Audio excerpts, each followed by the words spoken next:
Good morning, నేను Vamsi. Welcome to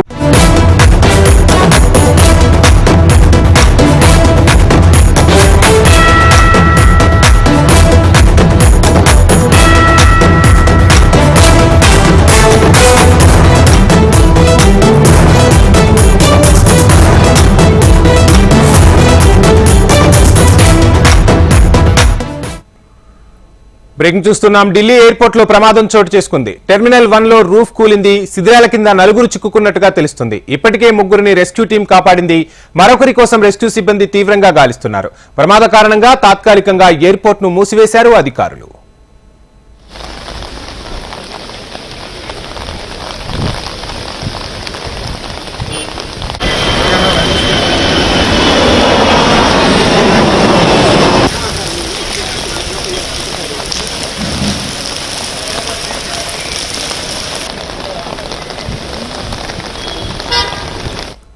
terminal 1 లో roof కూలిన ఘటనపై కేంద్ర పౌర విమానయాన శాఖ మంత్రి రామ్మోహన్ నాయుడు స్పందించారు. పైకప్పు కూలిన ఘటనపై వ్యక్తిగతంగా పర్యవేక్షిస్తున్నానని ఎక్స్లో వెల్లడించారు.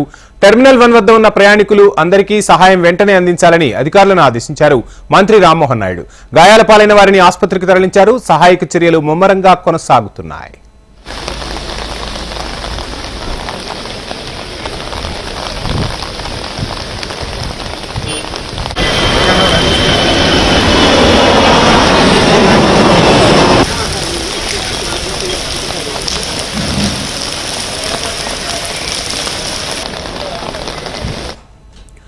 ఢిల్లీ ఎయిర్పోర్ట్ లో ప్రమాదం జరిగింది. టెర్మినల్ 1 లో రూఫ్ కూలింది. శిథిలాల కింద నలుగురు చిక్కుకున్నారు. ఇప్పటికే ముగ్గురిని రెస్క్యూ టీం కాపాడింది. మరొకరి కోసం రెస్క్యూ సిబ్బంది గాలిస్తున్నారు.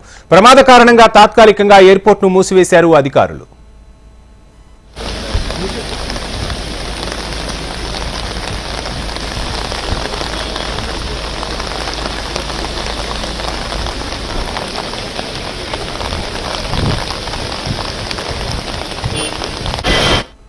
టెర్మినల్ 1 లో రూఫ్ కూలిన ఘటనపై కేంద్ర పౌర విమానయాన శాఖ మంత్రి రామ్మోహన్ నాయుడు స్పందించారు. పైకప్పు కూలిన ఘటనపై వ్యక్తిగతంగా పర్యవేక్షిస్తున్నానని ఎక్స్లో వెల్లడించారు. టెర్మినల్ 1 వద్ద ఉన్న ప్రయాణికులు అందరికీ సహాయం వెంటనే అందించాలని అధికారులను ఆదేశించారు. గాయాల పాలైన వారిని ఆసుపత్రికి తరలించారు. సహాయక చర్యలు కొనసాగుతున్నాయి.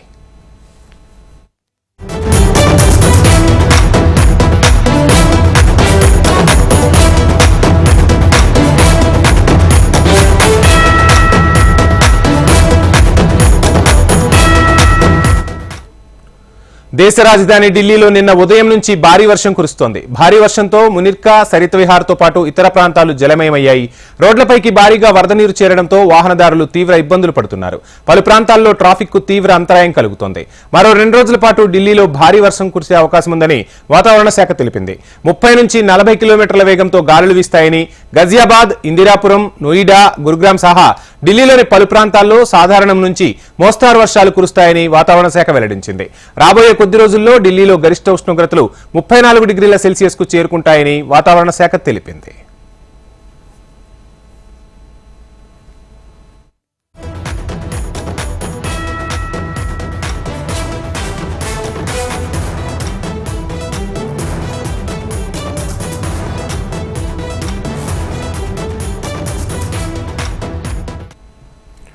ఢిల్లీ ఎయిర్పోర్ట్ లో ప్రమాదం జరిగింది. టెర్మినల్ 1 లో రూఫ్ కూలినట్టుగా తెలుస్తుంది. శిథిలాల కింద నలుగురు చిక్కుకున్నారు. ఇప్పటికే ముగ్గురిని రెస్క్యూ టీం కాపాడింది. మరొకరి కోసం రెస్క్యూ సిబ్బంది గాలిస్తున్నారు.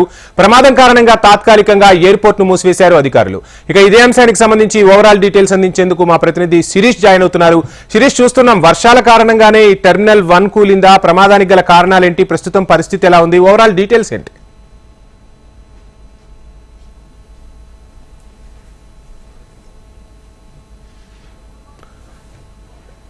శిరీష్ మ్యూట్ లో ఉన్నారు, అన్మ్యూట్ చేయండి.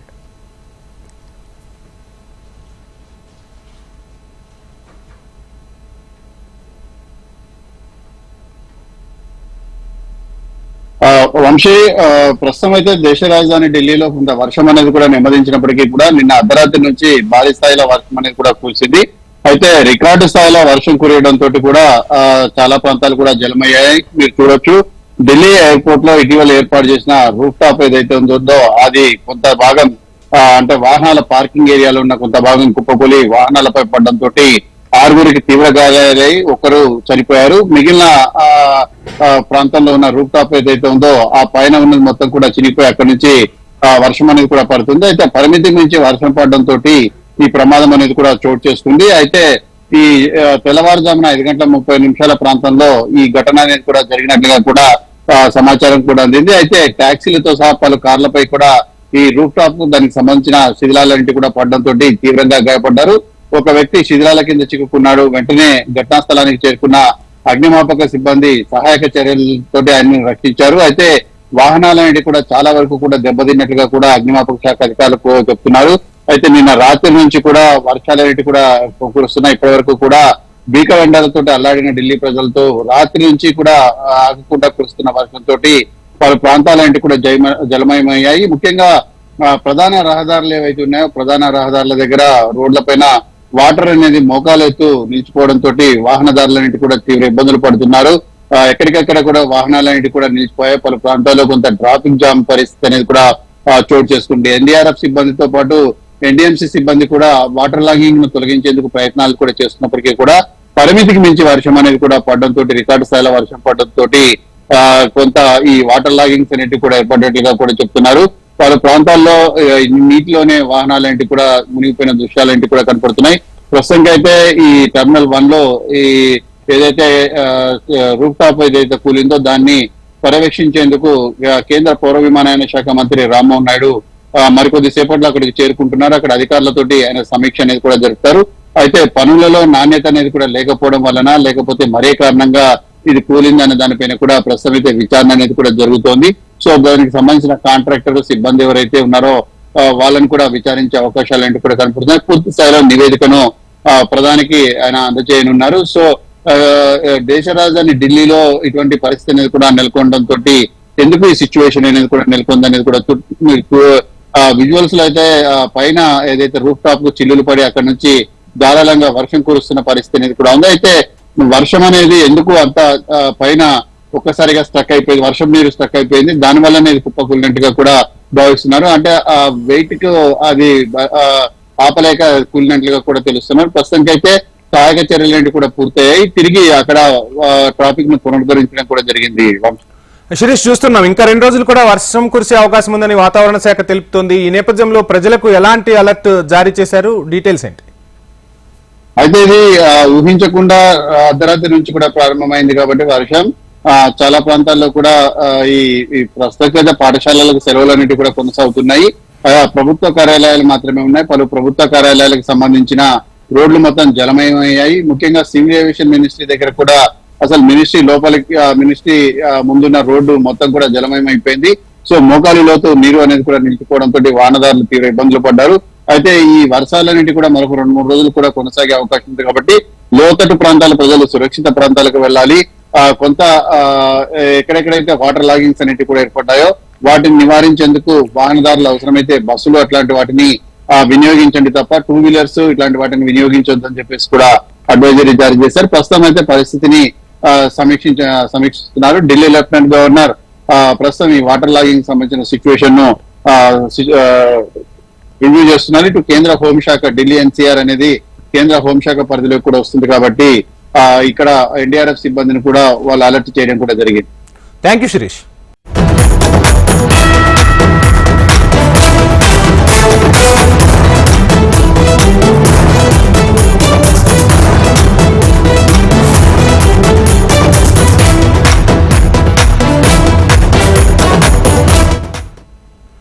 గత ప్రభుత్వ వైఫల్యాలను శ్వేతపత్రాల రూపంలో ప్రజల ముందుంచేందుకు ఆంధ్రప్రదేశ్ ప్రభుత్వం సిద్ధమైంది. ఈ రోజు మొదటి వైట్ పేపర్ రిలీజ్ చేయనుంది టీడీపీ ప్రభుత్వం.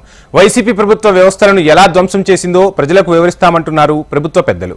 ముందుగా పోలవరంపై వాస్తవాలతో ఇవాళ శ్వేతపత్రం విడుదల చేయనుంది ఆంధ్రప్రదేశ్ సర్కార్. ఇక వైసీపీ ప్రభుత్వం వ్యవస్థలను ధ్వంసం చేసిందని, పాలకుల నిర్లక్ష్యంతో రాష్ట్రానికి తీవ్ర నష్టం వాటిల్లిందని కూటమి సర్కార్ ఆరోపిస్తోంది. రాష్ట్ర విభజన తర్వాత టీడీపీ ప్రభుత్వ హయాంలో చేపట్టిన ప్రాజెక్టులు, పాలనాపరమైన నిర్ణయాలను నిర్లక్ష్యం చేసిందని ప్రభుత్వం చెప్పుకొస్తోంది. అందుకే గత ప్రభుత్వంలో కొన్ని శాఖల విషయంలో ఏ రకంగా నష్టం వాటిల్లిందనేది వివరించేందుకు శ్వేతపత్రాల ద్వారా ప్రజలకు తెలియచెప్పేందుకు ముందుకొచ్చింది సర్కార్. ఈ క్రమంలో ఇటీవల జరిగిన కేబినెట్ భేటీలో ప్రభుత్వం నిర్ణయం తీసుకుంది. దీంట్లో భాగంగా ఇవాల్టి నుంచి మొదలుపెట్టి 3 రోజులకు శ్వేతపత్రం చొప్పున మొత్తం 7 శాఖలపై వాస్తవాలను ప్రజలకు వివరించాలని నిర్ణయించారు. జూలై 18వ తేదీ వరకు 7 శాఖలపై శ్వేతపత్రాలను రిలీజ్ చేయనుంది ఆంధ్రప్రదేశ్ సర్కార్. శ్వేతపత్రాల విడుదలకు సంబంధించి ఓవరాల్ డీటెయిల్స్ మా ప్రతినిధి కాంతి అందిస్తారు. కాంతి, చూస్తున్నాం గత ప్రభుత్వ వైఫల్యాలను ప్రజలకు వివరించే ప్రయత్నంలో భాగంగానే శ్వేతపత్రాలను విడుదల చేయబోతున్నట్టు ఏపీ సర్కార్ ప్రకటించింది. ఓవరాల్ డీటెయిల్స్ ఏంటి? వంశీ, ఆంధ్రప్రదేశ్ లో గత 5 సంవత్సరాల్లో ఎటువంటి పరిస్థితుల్లో రాష్ట్ర ఉంది అనే విషయాలను ప్రజలకు వివరించాల్సిన అవసరం ప్రభుత్వం పైన ఉంది. ఈ నేపథ్యంలో కేబినెట్ లో తీసుకున్నటువంటి ముఖ్యమైన నిర్ణయాలలో ఇదొకటిగా చెప్పుకోవాలి. 7 వ్యవస్థలకి సంబంధించి రాష్ట్రంలో ఉన్నటువంటి ముఖ్యమైనటువంటి 7 వ్యవస్థల్లో గత ప్రభుత్వ పాలకుల నిర్లక్ష్యం వల్ల ఎటువంటి పరిస్థితి ఏర్పడింది అనే అంశాలపైన శ్వేతపత్రాలు విడుదల చేయాలని నిర్ణయించారు.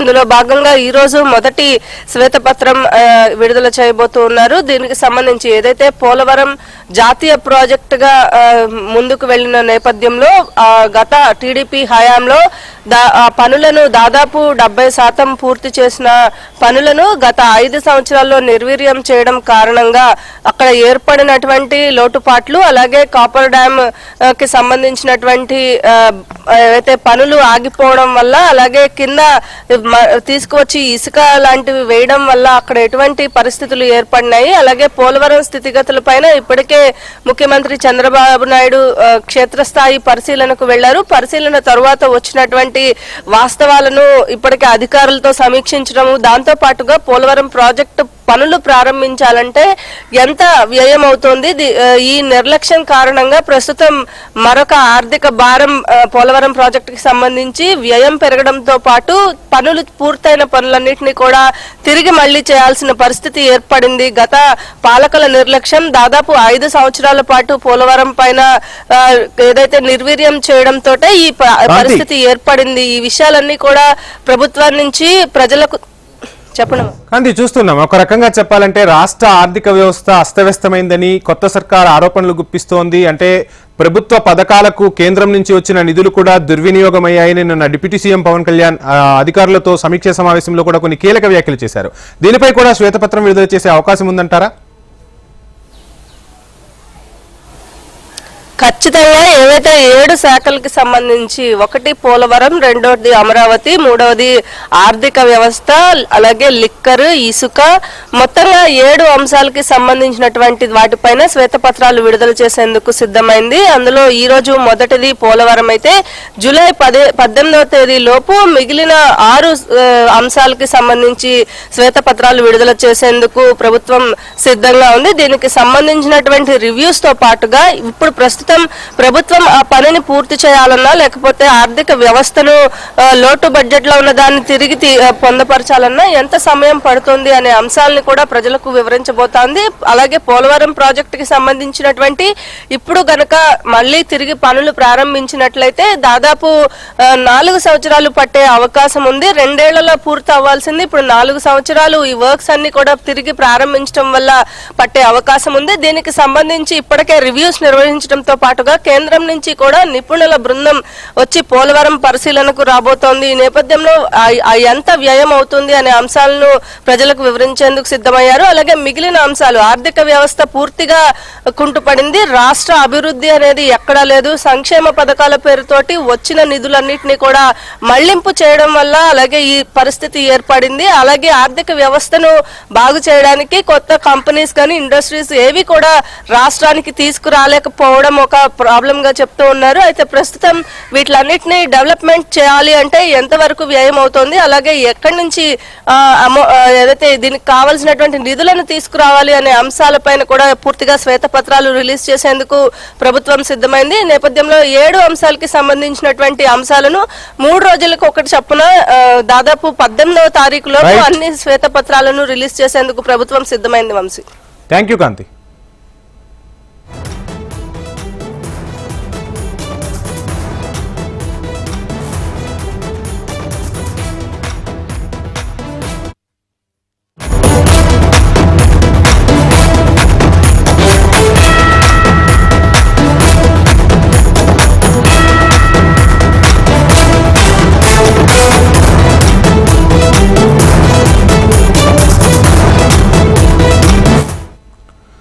తెలంగాణ రాష్ట్ర ప్రభుత్వం విద్యుత్ కొనుగోళ్లపై ఏర్పాటు చేసిన విచారణ కమిషన్ను రద్దు చేయాలన్న పిటిషన్పై ఇవాళ హైకోర్టులో విచారణ జరగనుంది. విద్యుత్ కమిషన్ను రద్దు చేయాలని మాజీ సీఎం బీఆర్ఎస్ అధినేత హైకోర్టులో పిటిషన్ దాఖలు చేశారు. విద్యుత్ కమిషన్ నిబంధనలకు విరుద్ధంగా వ్యవహరించిందని కేసీఆర్ తరపు న్యాయవాది వాదనలు వినిపించారు. సుప్రీంకోర్టు తీర్పులకు విరుద్ధంగా జస్టిస్ నరసింహారెడ్డి ఏకపక్షంగా వివరాలను వెల్లడించారని తెలిపారు. విద్యుత్ కొనుగోలు, పవర్ ప్లాంట్ల నిర్మాణాలపై వివరణ ఇవ్వాలని కేసీఆర్ కు నోటీసులు ఇచ్చారు. లోక్సభ ఎన్నికల ప్రచారంలో ఉన్న సమయంలో నోటీసులు ఇవ్వడంతో కొంత గడువు కోరారని, నోటీసులకు సమాధానం ఇవ్వకముందే జస్టిస్ నరసింహారెడ్డి వివరాలు వెల్లడించారని చెప్పారు.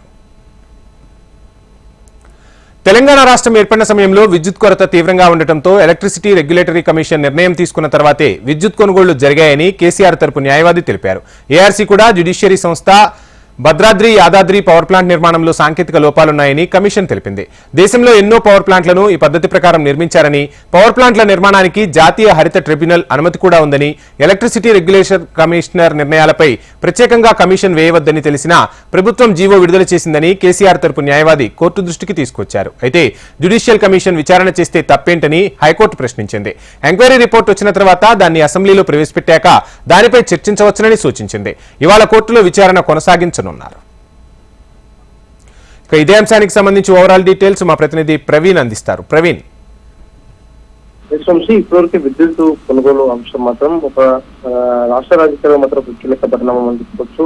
కొత్త రాష్ట్ర ప్రభుత్వం మాత్రం కమిషన్ ఏర్పాటు చేసి మాత్రం కమిషన్ నుంచి కూడా విద్యుత్ కొనుగోలులో ఎలాంటి అవకతవకలు జరిగాయన్న దానిపై ఇప్పుడు రాబట్టాలని చెప్పేసి కూడా ప్రభుత్వం ఇప్పటివరకే కమిషన్ కూడా ఏర్పాటు చేసింది. కానీ ఈ కమిషన్ మాత్రం ఏదైతే అంటే ఇప్పటివరకు మాత్రం కమిషన్ పైన కూడా తప్పుకుంటూ కూడా మాజీ ముఖ్యమంత్రి కేసీఆర్ లెక్క రాశారు. దానిపై కూడా ఇప్పటివరకే హైకోర్టు కూడా వెళ్ళిన సిచ్యువేషన్ ఉంది. దానికి సంబంధించినందుకు మాత్రం ఇవాళ కూడా హైకోర్టులో విచారణ జరగబోతుందని చెప్పుకోవచ్చు. ఇప్పటివరకే మాజీ ముఖ్యమంత్రి కేసీఆర్ అదేవిధంగా జగదీశ్వర్ రెడ్డికి ఇద్దరికి కూడా నోటీసులు ఇచ్చిన నేపథ్యంలో మాత్రం 2 లేదంటే 3 రోజుల వ్యవధిలోనే వీరిద్దరి నుంచి వివరణ వస్తుందని చెప్పేసి కూడా కమిషన్ కూడా భావిస్తుంది. కమిషన్ కు వివరణ ఇవ్వకపోతే మాత్రం కమిషన్ పరిధిలో ఎలాంటి చర్యలు తీసుకునే అవకాశం ఉందని దానిపైన కూడా ఒక స్పష్టత అయితే రావాల్సి ఉంది. హైకోర్టులో కేసు ఉంది కాబట్టి ఇందులో నేపథ్యంలో మాత్రం ఇప్పటివరకే పవర్ కమిషన్ కూడా పరిశీలిస్తుంది కాబట్టి ఇవాళ హైకోర్టులో మధ్యాహ్నం తర్వాత మాత్రం దీనిపైన కూడా వాదనలు వినిపించిన తర్వాత మాత్రం ఎలాంటి నిర్ణయం రాబోతుంది అనే దానిపైన కూడా ఒక క్లారిటీ అయితే రావాల్సింది. దాంతో పాటుగా ఈ నెల 30 వరకు మాత్రం విద్యుత్కు కొనుగోలుగా అంశానికి సంబంధించి ఒక రిపోర్ట్ ఇవ్వాలని చెప్పి రాష్ట్ర ప్రభుత్వ కమిషన్ కూడా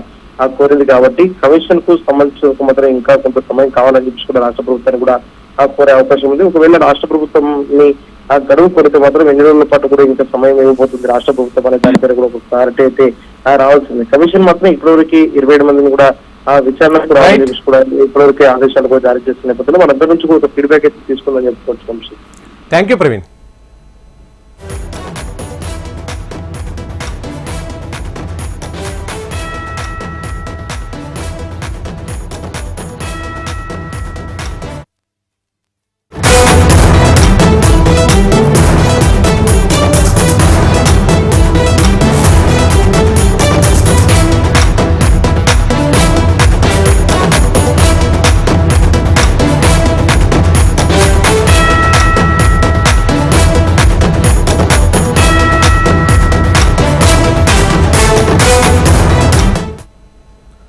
తెలంగాణ మంత్రివర్గ విస్తరణపై కాంగ్రెస్ హైకమాండ్ సమాలోచనలు చేసింది. ఢిల్లీలోని కేసీ వేణుగోపాల్ నివాసంలో కీలక సమావేశంలో పలు నిర్ణయాలు తీసుకున్నట్టుగా తెలుస్తోంది.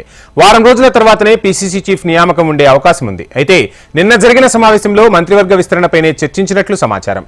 4 నుంచి 5 మంత్రివర్గ విస్తరణలో స్థానం దక్కనున్నట్టుగా తెలుస్తుంది. అయితే పదవులు కేటాయించే అంశంలో భాగంగా కీలక నిర్ణయం తీసుకున్నట్టు సమాచారం. ముఖ్యంగా 3 అంశాలపై కూలంకషంగా చర్చించినట్లు తెలుస్తోంది. కొత్తగా కాంగ్రెస్ పార్టీలోకి వచ్చే నాయకులకు పదవులు ఇవ్వొద్దని నిర్ణయం తీసుకున్నట్లుగా తెలుస్తోంది. కాంగ్రెస్ టికెట్పై పోటీ చేసి ఓడిపోయిన నాయకుల సమ్మతి లేకుండా కొత్తవారిని పార్టీలోకి తీసుకోవద్దంటూ నిర్ణయించారు. గతంలో కాంగ్రెస్లో గెలిచి బీఆర్ఎస్లోకి వెళ్లిన నాయకులను తిరిగి పార్టీలోకి తీసుకోరాదని నిర్ణయం తీసుకున్నట్టుగా తెలుస్తోంది.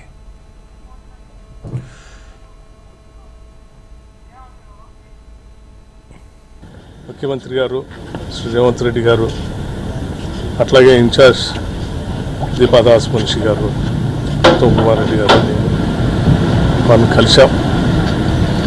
గతంలో జరిగినటువంటి సిడబ్ల్యూసి సమావేశంలో రాష్ట్రం తరఫు నుంచి పాల్గొన్నటువంటి రాష్ట్ర ముఖ్యమంత్రి రేవంత్ రెడ్డి గారు రాహుల్ గాంధీ గారిని ఎల్ఓపి తీసుకోవాలని చెప్పి బలంగా అక్కడ ప్రతిపాదన చేయటం, దాన్ని పరిగణలో తీసుకొని రాహుల్ గాంధీ గారు ఎల్ఓపి తీసుకున్నందుకు రాష్ట్రం తరఫు నుంచి organisation general secretary KC Venugopal గారిని కలిసి వారికి ధన్యవాదాలు చెప్పడం జరిగింది. రైట్, ఇక తెలంగాణ మంత్రివర్గ విస్తరణ అదేవిధంగా సీఎం రేవంత్ ఢిల్లీ పర్యటనకు సంబంధించి ఓవరాల్ డీటెయిల్స్ మా ప్రతినిధి శిరీష్ అందిస్తారు. శిరీష్, చూస్తున్నాం తెలంగాణలో మంత్రివర్గ విస్తరణ ఉంటుందంటూ వార్తలైతే వినిపిస్తున్నాయి. దీనికి సంబంధించి కూడా కాంగ్రెస్ హైకమాండ్ తో సమాలోచనలు జరిపినట్టుగా తెలుస్తుంది. ఓవరాల్ డీటెయిల్స్ ఏంటి Shirish? Vamshi, Congress high command green signal కోసం ముఖ్యమంత్రి రేవంత్ రెడ్డి ఎదురు చూస్తున్నారు. ఎప్పుడు మంత్రివర్గ విస్తరణ చేపట్టాలని చెప్పేసి అధిష్టానం నుంచి సూచనలు వస్తే దానికి అనుగుణంగా మంత్రివర్గ విస్తరణ చేపట్టేందుకు సిద్ధమవుతున్నారు. దీనికి సంబంధించి నిన్న కేసీ వేణుగోపాల్ నివాసంలో దాదాపు గంటన్నర పైగా చర్చలన్నింటి కూడా జరిగాయి. అయితే పిసిసి అధ్యక్ష పదవికి కొత్త వాళ్ళని నియమించే విషయం పైన కూడా ప్రాథమికంగా చర్చలు జరిగినట్టుగా కూడా తెలుస్తుంది. దాంతో పాటుగా ఈ పార్టీలో ఉన్న పోస్టులతో పాటుగా ప్రభుత్వంలో ఉన్న కొన్ని నామినేటెడ్ పోస్టులను కూడా భర్తీ చేసే విషయం పైన కూడా చర్చలు జరిగినట్టుగా కూడా సమాచారం. అయితే అధిష్టానం నుంచి గ్రీన్ సిగ్నల్ రాగానే వాటిపైన నిర్ణయం కూడా తీసుకున్నట్టుగా కూడా తెలుస్తోంది.